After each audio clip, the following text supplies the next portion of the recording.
Queridos e amados irmãos, a paz do Senhor, graças a Deus, poder estar aqui com os irmãos para a gravação de mais uma pré-aula da Escola Bíblica Dominical, nesse quarto trimestre do ano de 2022. Hoje, queridos, a lição de número 2, a lição que tem por título Vem o Fim.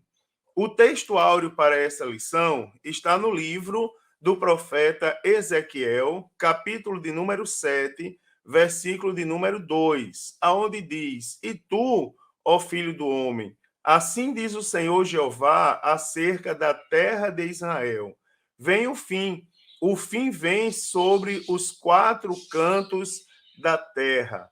A verdade prática para essa lição diz: o atalaia de Deus soa o alarme do iminente perigo, anuncia que o inevitável juízo divino se aproxima. A leitura bíblica em classe para essa lição está no livro do profeta Ezequiel, no capítulo de número 7, dos versículos de 1 a 10. Diz: Depois veio a palavra do Senhor a mim, dizendo: E tu, ó filho do homem, assim diz o Senhor Jeová acerca da casa de Israel: Vem o fim vem sobre os quatro cantos da terra. Agora vem o fim sobre ti, porque enviarei sobre ti a minha ira e te julgarei conforme os teus caminhos e trarei sobre ti todas as tuas abominações. E não te poupará o meu olho, nem terei piedade de ti, mas porei sobre ti os teus caminhos, e as tuas abominações estarão no meio de ti, e sabereis que eu sou o Senhor. Assim diz o Senhor Jeová: um mal, eis que um só mal vem. Vem o fim vem, despertou-se contra ti, eis que vem. Vem a tua sentença, ó habitante da terra. Vem o tempo, chegado é o dia da turbação e não da alegria sobre os montes. Agora, depressa derramarei o meu furor sobre ti e cumprirei a minha ira sobre ti e te julgarei conforme os teus caminhos e porei sobre ti todas as tuas abominações, e não te poupará o meu olho, nem terei piedade conforme os teus caminhos, assim carregarei sobre ti, e as tuas abominações estarão no meio de ti, e sabereis que eu, o Senhor, castigo. Eis que o dia, eis que vem, veio a tua ruína, já floresceu a vara, reverdeceu a soberba. Meu Deus, que sentença, né, irmãos? Os objetivos da lição são apresentar, de modo geral, a profecia do capítulo 7 do livro do profeta Ezequiel, enfatizar o sentido, né, as expressões repetidas sobre o fim e repetição da sentença, e identificar o inimigo que servirá como instrumento do juízo divino.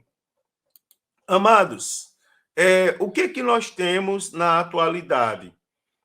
Na atualidade, a mídia, né, falando de um modo geral, ela nos revela uma série de fatos que constatam a impiedade generalizada, a impiedade do mundo, da sociedade que nós estamos vivendo, a qual nós estamos inseridos.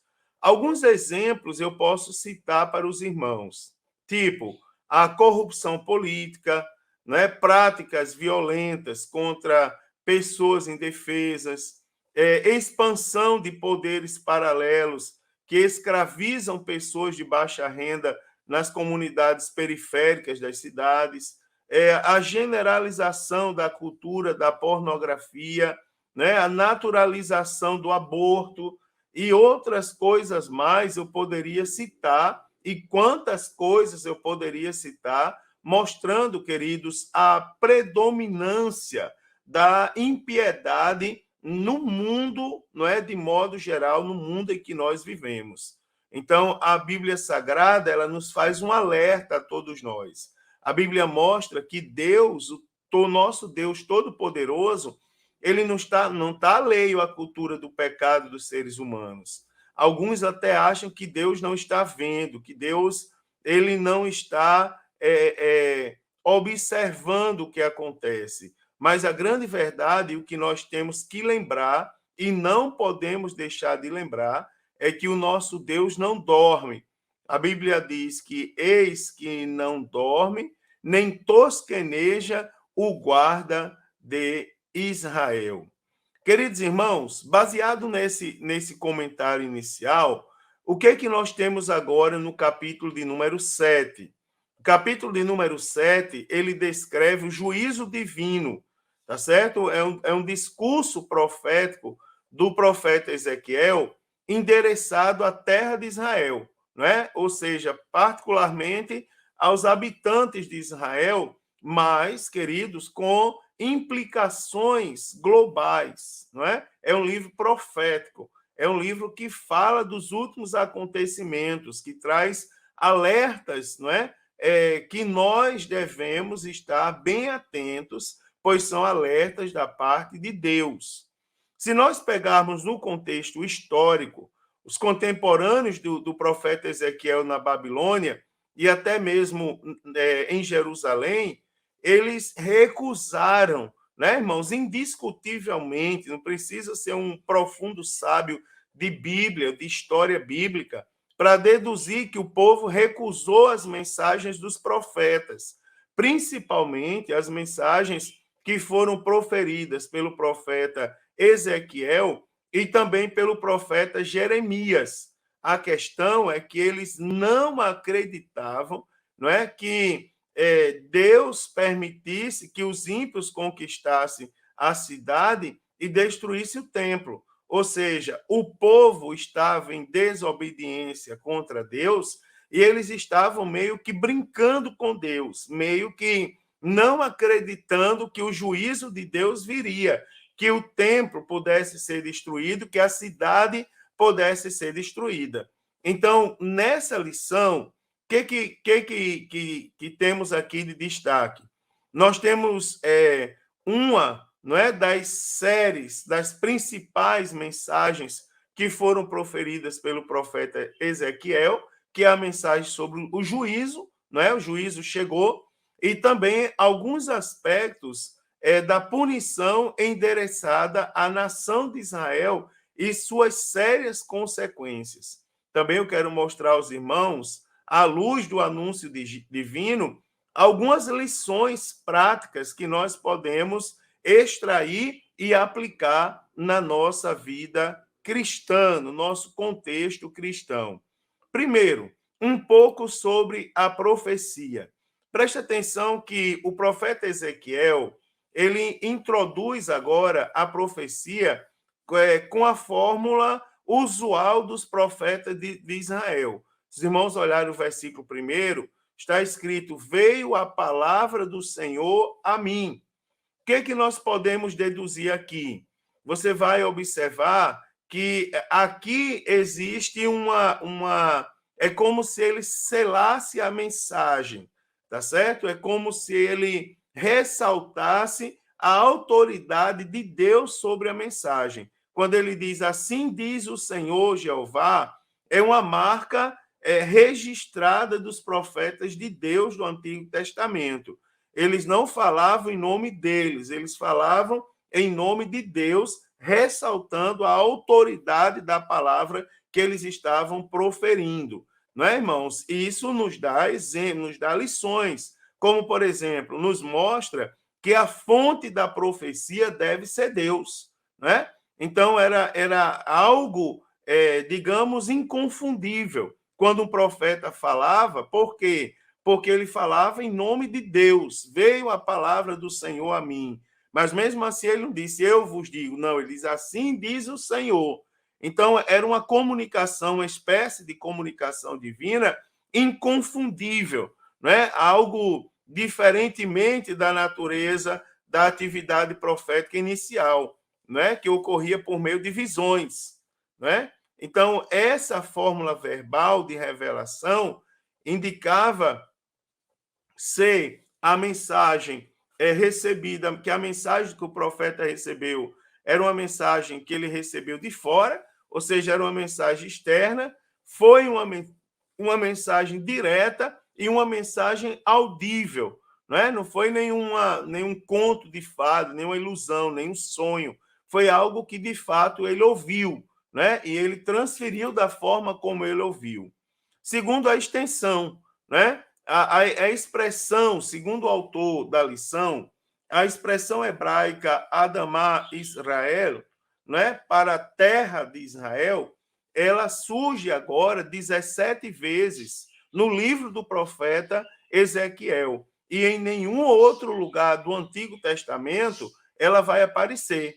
Então, você observa que se aparece especificamente no livro do profeta Ezequiel, significa que a ira divina, né, sobre o povo de Israel no seu próprio território. Ou seja, Deus estava com raiva, não é? Estava proferindo a sentença para o povo que estava na sua própria terra. Né? Quando ele faz menção à terra de Israel, segundo o autor também, ninguém deve restringir esse castigo somente para Jerusalém. Por quê? Porque ele tem um caráter cósmico, ou seja, serve de exemplo, de base, de alerta a todos os outros lugares, tá certo? Então, isso aí, ó, irmãos, ressalta indiscutivelmente, tá certo? Através do uso da expressão escatológica, o fim vem sobre os quatro cantos da terra. E isso aparece na Bíblia para mostrar a todos nós que o juízo, né, ele está sendo proferido sobre toda a terra, sem exceção. Todos os que estão sobre a terra, eles são passíveis de ouvirem e temerem o que está sendo dito por Deus. Qual é o momento que isso virá? Então, o agora, né? Está lá no versículo de número 3, agora, do hebraico atá, né? Ressalta a iminência do fim.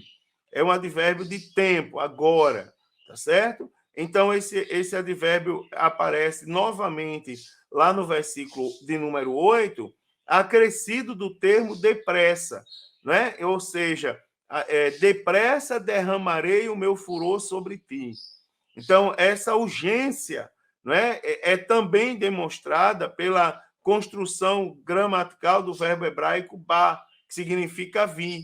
E esse verbo aparece cerca de 10 vezes, né, nesse curto trecho da profecia de Ezequiel, sendo que em quatro vezes que ele aparece, em quatro ocasiões, a ação está em andamento, não é?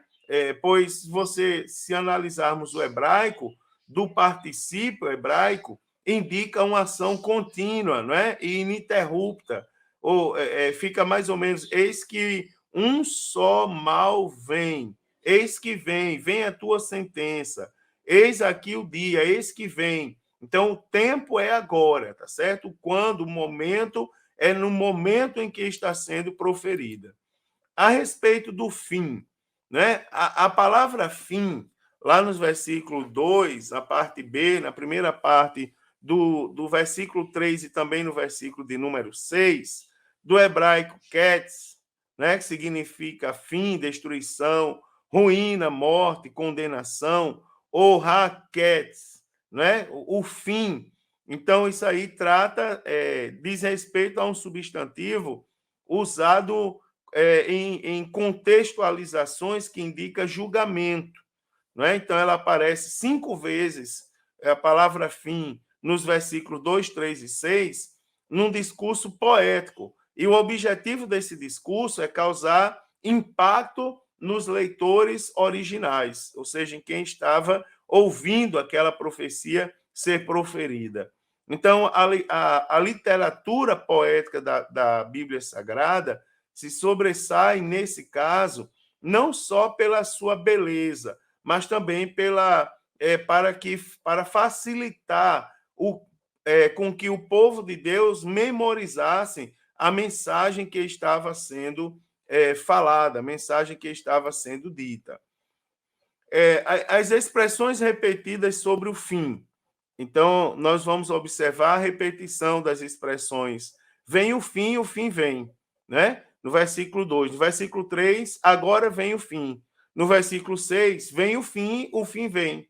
No versículo 10, eis que veio a tua ruína, né? Ou seja, a repetição de expressões, ela chama a atenção de qualquer leitor, não é? Então, é como se isso aí quisesse trazer uma espécie de simbolismo, né? O simbolismo, ele tenta, o simbolismo, por exemplo, quem gosta de literatura, é um movimento que tenta imitar o som das coisas e fazer com que as pessoas lembrem de algo ao proferir determinadas palavras, como, por exemplo, vozes veladas, veludosas, vozes volúpias dos violões, não é? Ou seja, algo. Então você observa, vem o fim vem, agora vem o fim vem, eis que vem, veio a tua ruína. Então você observa que é como se o profeta fosse usado por Deus, como eu falei no slide anterior, para que o povo memorizasse através da poesia o que Deus estava querendo falar com eles. Memorizasse de uma forma mais rápida, de uma forma mais prática, né? E, segundo o autor da lição, também tinha a intenção do profeta Ezequiel no exercício da função de atalaia, ou seja, daquele que repassava o perigo iminente, causar pânico no destinatário original, fazer com que eles acordassem, né? Fazer com que eles sentissem a mensagem que ele estava proferindo. Então, durante séculos, os profetas, eles vinham já chamando o povo que era conhecedor da lei de Moisés e do pacto que foi feito lá no Monte Sinai ao arrependimento. Eles já vinham chamando. Agora chegou o momento que o povo, eles não estavam mais chamando o povo ao arrependimento, eles já estavam proferindo uma sentença, ou seja, eles estavam informando ao povo que o juízo divino era real, não era uma lenda, era algo que de fato ia acontecer. Então, nós temos a repetição da sentença. Os versículos de número 4 e 9 do texto que nós lemos hoje, eles estão repetidos, não é? Então, nesse caso aí, ninguém deve se surpreender com a intensidade, não é? Com a intensidade que esse juiz desse juiz anunciado de antemão, não é? Pois isso é compatível com a natureza divina. Um dos objetivos desse juízo, não é, da sentença, é que o povo erradicasse do seu meio a idolatria, não é? A causa das abominações. Visto, né, irmãos, que o povo de Israel, eles recusaram o remédio para o arrependimento, e nós aprendemos na lição passada que eles aderiram ao politeísmo, ou seja, trouxeram ídolos para o meio de si, né, para o meio do povo. Então, nesse momento, todos estão sendo informados de antemão, né, sobre a causa da destruição, e lhes é dada novamente a oportunidade de arrependimento. Trazendo para os nossos dias, irmãos, é uma reflexão bem que nós devemos atentar bem, não é? Porque nós somos seres morais, ou seja, somos providos de moralidade, de entendimento, nós sabemos o que nós fazemos e, por esse motivo, nós prestaremos contas a Deus pelos nossos atos. Uma vez, eu sempre lembro aos irmãos, nós não somos salvos por obras, nós somos salvos pela graça e o meio para alcançar a graça é a fé. Agora, nós não somos salvos pelas obras, mas um dia nós seremos julgados por elas. Então, é uma reflexão bem interessante, porque as pessoas negam o arrependimento. E isso, irmãos, está sendo notório diante de Deus. Deus está vendo, não é? Quanto à natureza da mensagem, é assim, o conteúdo da mensagem proferida pelo profeta Ezequiel, né? A mensagem que seria proferida por ele, Deus já tinha antecipado que teria um tom de advertência, de correção, de juízo.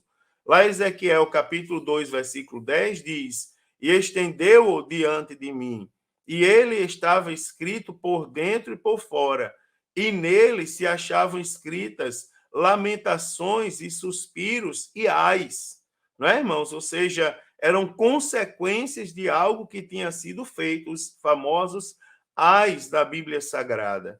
Então, no capítulo de número 7, nós vemos a mensagem sendo proferida propriamente dita, a mensagem que foi anunciada lá no capítulo de número 2.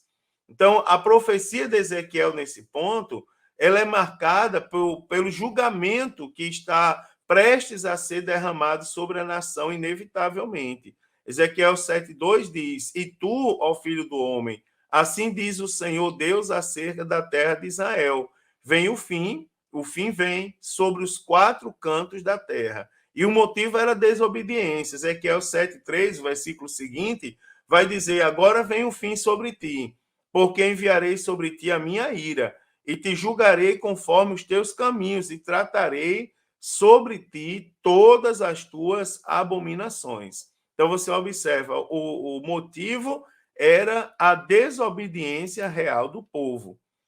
Quanto ao alvo da mensagem, né, irmãos? A profecia que é proferida pelo profeta Ezequiel, ela tem o público-alvo, que era o quê? A nação de Israel como um todo, não é?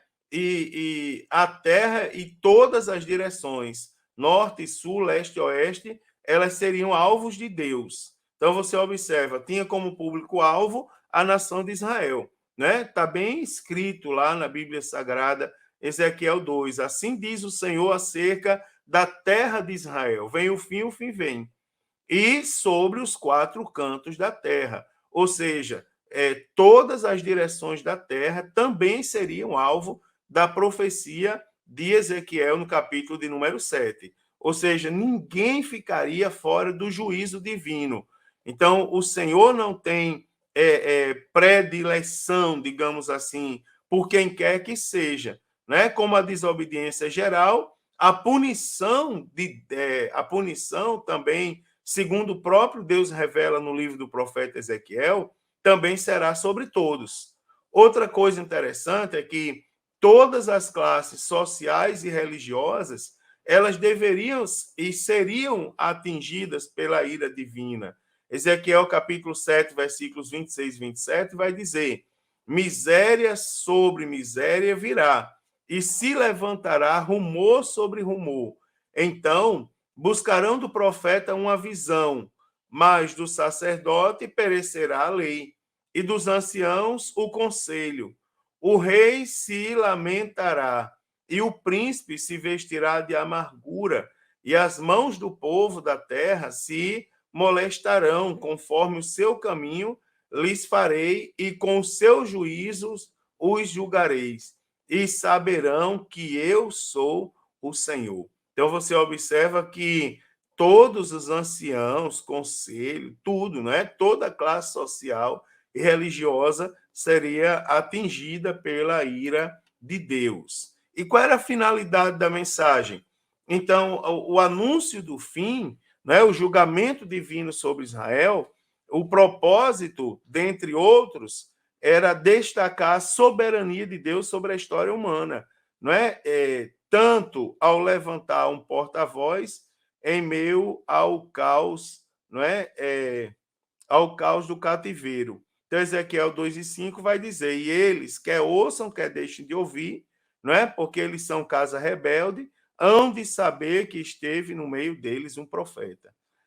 Como também, além de mostrar, destacar a soberania de Deus, ao trazer a divina punição pela desobediência reiterada, né, do povo, a reiterada e constante desobediência, é, é, ao, como resultado, eles reconheceriam também a grandiosidade de Deus.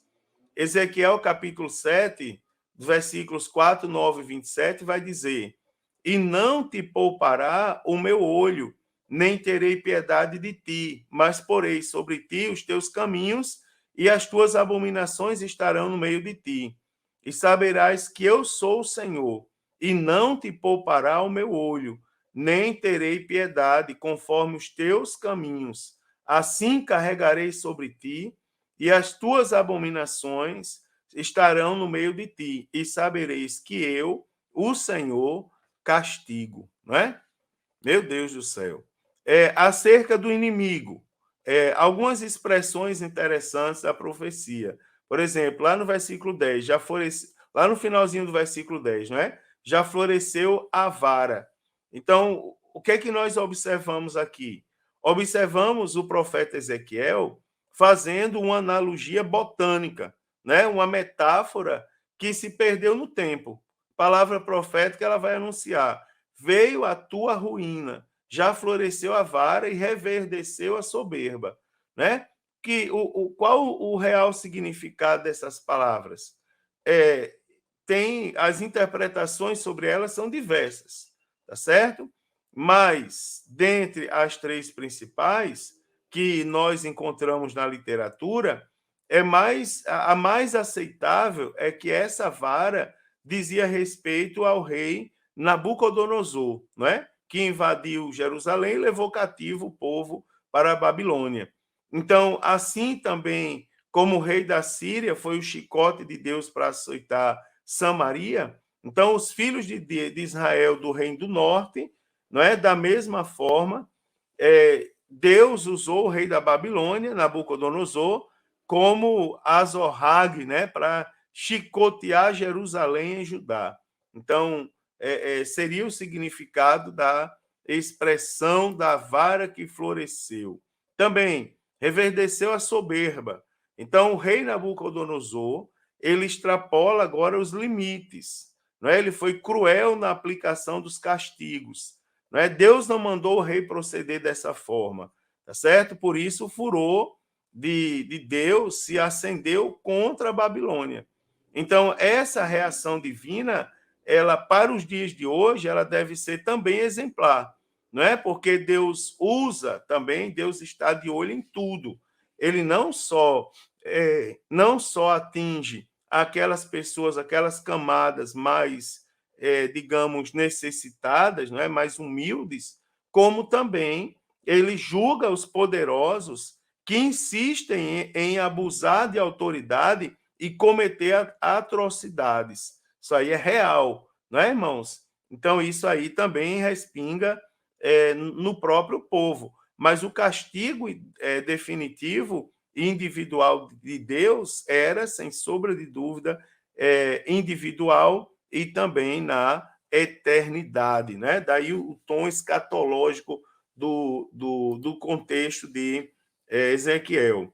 Quanto ao rei Nabucodonosor, o nome Nabucodonosor é de origem acádica, tá certo? Uma antiga língua da Mesopotâmia.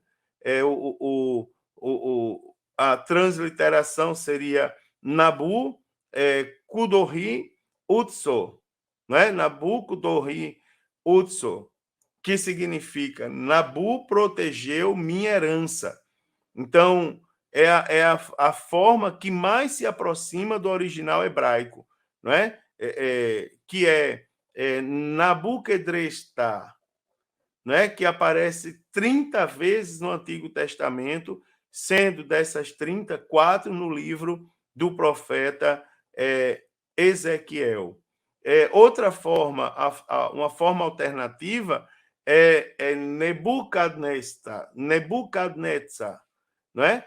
A Septuaginta e o Flávio Joséfo empregam a forma grega Nabucodonosor, não é? Ele era o filho de Nabopolassar, que reinou 21 anos na Babilônia, sendo que o rei Nabucodonosor ele reina por aproximadamente 43 anos.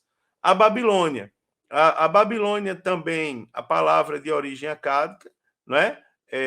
Bab-Eli, não é? Ou seja, o portão de Deus. né? O Antigo Testamento hebraico usa Babel, tá certo? E aí a Septuaginta usa a forma grega Babilon, né? Ou Babilônia, tá certo? O nome do país é o mesmo da sua capital. Então, os caldeus e babilônicos eram, no princípio, povos distintos, né? Então, a palavra Kasdu, que significa conquistadores, ela era usada para identificar as diversas tribos semitas que povoavam o norte do Golfo Pérsico, né, no sul da Babilônia, desde os dias de Abraão. Então, Isaías fala de babilônios e caldeus, referindo-se ao mesmo império. Também, queridos, falar um pouco do julgamento divino sobre a nação de Israel. Qual era o motivo do julgamento? Né? A gente até já falou sobre isso, mas eu quero reforçar para os irmãos ali. O fim da nação de Israel agora é anunciado, segundo o profeta Ezequiel, de forma bem clara, por causa da sua rebeldia. Então a gente vê que repetidas e reiteradas vezes, Deus destaca que a punição prevista se dá como devida retribuição pela má conduta do povo, né? E está lá Ezequiel 7,16. E só escaparão os que deles se escaparem, mas estarão pelos montes, como pombos dos vales, todos gemendo, cada um por causa da sua maldade, não é? Então ele deixa claro que o motivo era a maldade do próprio povo e suas abominações, que entre essas a gente pode citar de maneira direta, não é? Algumas abominações, algumas práticas pecaminosas do povo, a idolatria, o materialismo, a soberba, a autoconfiança, não é? Todas essas com referências em Ezequiel 7, não é? E todas essas práticas que nós podemos chamar de repugnantes aos olhos de Deus. E essas práticas repugnantes aos olhos de Deus, elas motivaram o julgamento, o juízo de Deus sobre a casa de Israel. Né? Ezequiel ele era, na verdade, um atalaia fiel. E Ezequiel advertiu o povo de que o exército babilônico estava vindo do norte para invadir a terra, roubar a terra e destruir a terra. Então, os caldeus eles seriam a arma de Deus, né? Por meio da qual Deus lançaria seu furor e julgaria o comportamento abominável de Judá, em retribuição à desobediência do povo de Deus. Então, a Bíblia ela vai nos ensinar claramente que sobre o princípio da retribuição, como bem destacou o apóstolo Paulo lá no livro dos Gálatas, capítulo 6 e versículo 7, quando ele diz: não erreis, Deus não se deixa escarnecer, porque tudo que o homem semear, isto também ceifará, tá certo? Além dos motivos, eu posso falar também, novamente, da iminência do julgamento. Então, era algo iminente, algo que, com certeza, estava por vir, já era visto, já era uma coisa certa. Então, a iminência do juízo sobre a nação era algo evidente, não é? Como nós podemos observar em algumas expressões que eu até já falei para os irmãos, né? Tipo, agora vem o fim, vem o tempo, chegará, é o dia. Eis aqui o dia, eis que vem o tempo, é chegado o dia. Então, o Senhor, ele deu, indiscutivelmente, ele tinha dado tempo para o arrependimento. Isso é escatológico, irmão, porque isso retrata o que nós vivemos hoje. O Senhor dando tempo para o arrependimento do povo, mas você observa que, por eles persistirem no erro, o julgamento ele estava às portas, tá certo? A longanimidade de Deus havia chegado ao limite, tá certo? Então a Bíblia deixa claro que Deus é longânimo e ele espera o arrependimento sincero do seu povo, mas também, né, que o juízo é iminente para os que vivem na desobediência. Romanos 11:22 diz: considera, pois, a bondade e a severidade de Deus para com os que caíram. Severidade, mas para contigo a benignidade de Deus, se permaneceres na sua benignidade. De outra maneira, também tu serás cortado. Veja que é algo bem forte. Sobre o julgamento, né? A descrição do julgamento. Então, a miséria, ela afetaria duas classes, né? Aliás, duas não, todas as classes. A miséria que estava por vir, ela ia afetar todo mundo. Reis, príncipes, profetas, sacerdotes, anciãos e o povo. Né? O povo tinha fracassado em sua missão de testemunhar de Deus. Agora daria testemunho por meio do seu julgamento. Irmãos, eu quero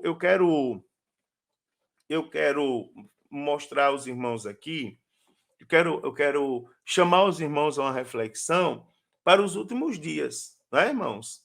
Os últimos dias, essa é uma palavra extremamente escatológica que a gente não pode deixar de refletir sobre ela no momento que a gente vive. Então, qual é o momento que a gente vive? Qual é a missão da igreja? A missão da igreja é testemunhar de Deus, né? Então, o juízo, mas a igreja ela tem fracassado, irmãos, na missão de testemunhar de Deus. Nós temos alguns remanescentes, mas em termos gerais poderíamos fazer muito mais e não nos esforçamos para fazer muito mais. Então, o juízo seria completo nesse caso aqui. Tipo, a economia seria afetada. Está bem escrito tudo em Ezequiel capítulo 7. Né? A nação de Israel, ela confiava na sua própria prosperidade e posses, no lugar de confiar em Deus. No entanto, Deus decidiu acabar com isso. Disse, não, Deus planejou destruir as bases da prosperidade. Pronto. E agora? O que vocês vão fazer? Né? Também a insegurança pública. Então, se um exército inimigo se aproximava, os atalaias no alto do muro soavam suas trombetas e convocavam os soldados para assumir seus postos e proteger a cidade. Porém, de nada adiantava os atalaias soarem as trombetas se não havia um exército judeu disponível, né? Ou qualquer resistência seria em vão, né? Então, se os soldados saíssem da cidade e fossem para os campos, eles estariam mortos pela espada do exército babilônico. E se os guerreiros ficassem dentro da cidade, eles morreriam de fome e de pestilência. Você observa nos dias de hoje, né, irmãos? Será que nós estamos preparados para a guerra? Não é? Será que nós estamos, de fato, digamos, será que nós estamos, de fato, de posse de um treinamento, não é? De uma preparação ideal? Estamos fazendo parte dessa preparação para enfrentar o exército inimigo que eminentemente está por vir? Né? É algo que a gente deve sempre pensar e associar no período que a gente está vivendo. Também o templo seria destruído. Então, o local da adoração a Deus, né? O povo de Jerusalém, ele se vangloriava das suas construções e ele não imaginava nunca que as suas construções seriam destruídas. Então, o templo mesmo foi uma fonte, né, de vanglória, digamos assim. Só que essa soberba do povo de Deus seria esmagada quando os malvados e ímpios babilônicos eles destruíssem a casa e o templo. Né? Nas lamentações do profeta Jeremias, ele estava lamentando a destruição do templo. E, por último, o caos religioso. Né? Então, você observa a dimensão do juízo na economia, na segurança pública, no templo e também na religiosidade. Os sacerdotes em si, eles não teriam palavras de encorajamento da palavra de Deus para oferecer ao povo. Por quê? Porque o povo estava corrompido e a aliança, né, e estava fora do alcance das bênçãos. Os falsos profetas não teriam visões, né, pois havia rejeitado a verdade. Então, cada vez que cada vez que comecemos a confiar nos nossos trabalhos, na economia, no sistema político ou em um poder militar para obter segurança, irmãos, colocamos Deus em segundo plano. Deus deve estar em primeiro plano, não é? E quais foram os resultados desse julgamento tão severo? O alvo do julgamento é descrito 4 vezes, não é? No capítulo 7 do livro do profeta Ezequiel, quando ele diz: então sabereis que eu sou o Senhor.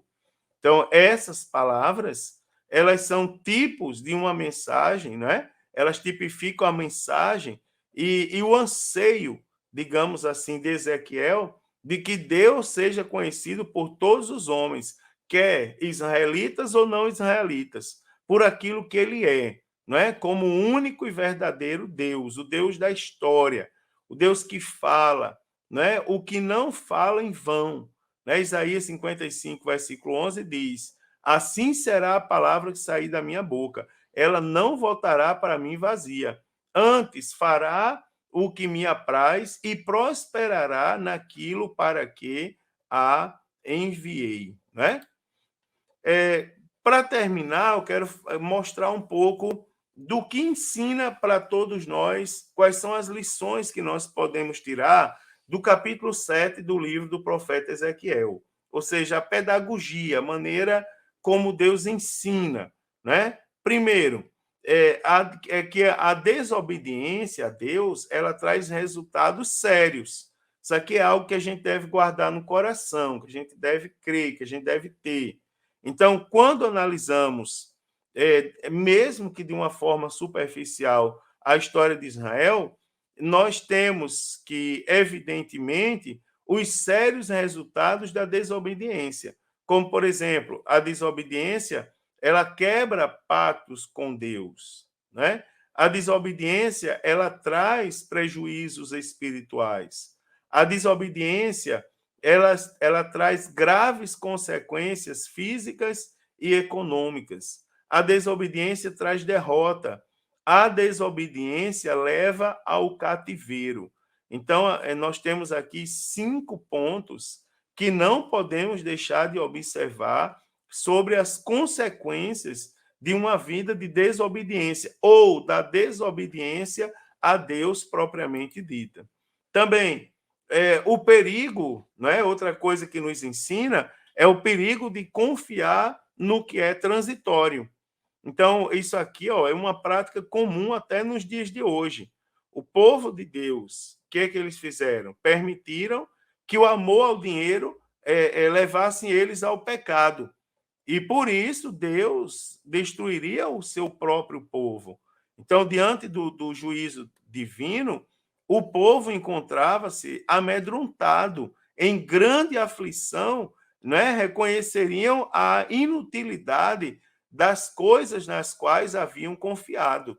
Às vezes eu estou ensinando para a minha igreja e eu digo para os irmãos: nunca esqueça, irmãos, tem uma coisa que as grandes potências mundiais não conseguiram vencer. Você observa que nós vivemos hoje o medo de um despertamento nuclear, não é? O medo que o presidente lá da Rússia faça uso do poderio militar e incite outras nações a fazerem a mesma coisa. Você observa, com tanta tecnologia e com tanto poder, vem uma tempestade do céu e destrói tudo. Sopra um vento e leva tudo, vem um furacão e causa o caos. Então você vê que o homem, mesmo com suas riquezas, com sua tecnologia, elas se demonstram inúteis, não é? Como, semelhantemente, como inúteis são os deuses desse mundo, né, irmãos? Elas são inúteis diante do poder de Deus. Então, nós devemos tomar cuidado, porque o apego ao dinheiro, né, irmãos, tem o estranho poder de conduzir as pessoas ao pecado. O apóstolo Paulo, escrevendo a Timóteo, capítulo 6, versículo 10, ele diz que o dinheiro é a raiz de todos os males e me perdoe, que a raiz de todos os males é o amor ao dinheiro, tá certo? Não é o dinheiro, é o amor ao dinheiro, é o apego ao dinheiro. Então, você vê quão irônico é que usemos a riqueza, que é um presente de Deus, para comprar coisas que nos separam de Deus. Você vê, Deus nos dá, é Deus que nos dá condições de trabalhar, é Ele que acrescenta os recursos que nós precisamos na nossa vida para viver, e na maioria das vezes, quando estamos de posse desses recursos, nós usamos esse recurso para nos separar de Deus, não é, irmãos? Então, quão trágico é que nós desperdicemos tanto dinheiro procurando nos satisfazer a nós mesmos e tão pouco tempo procurando a Deus, que é verdadeiramente, não é, a verdadeira fonte de satisfação, não é? Que ensino maravilhoso. Mais uma lição, a última, é que Deus é soberano sobre a história humana. Então, doutrinariamente, né, por soberania, o nosso Criador, o nosso Criador de todas as coisas visíveis e invisíveis, ele é dono de tudo, né, irmãos? E ele, como dono de tudo, ele tem o direito de governar todas as coisas.